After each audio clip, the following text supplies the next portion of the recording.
এই জন্য একজন আশিক বলে, জাহান্নামের গেইটে যিনি দাঁড়িয়ে থাকবে, দরুদ পড়া উম্মতের পার করিবে। আহা, জাহান্নামের গেইটে যিনি দাঁড়িয়ে থাকবে, দরুদ পড়া উম্মতের পার করিবে। ওই নবীজির মহব্বতে মিলাদ পড়িও, মন যদি দিতে হয় নবীকে দিও, ভালো যদি বাসতে হয় নবীকে বাসো। কেন?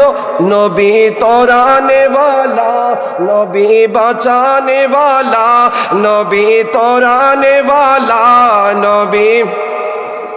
ওই নবীজির মহব্বতে মিলাদ পড়িও, মন যদি দিতে হয় নবীকে দিও, ভালো যদি বাসতে হয় নবীকে দিও।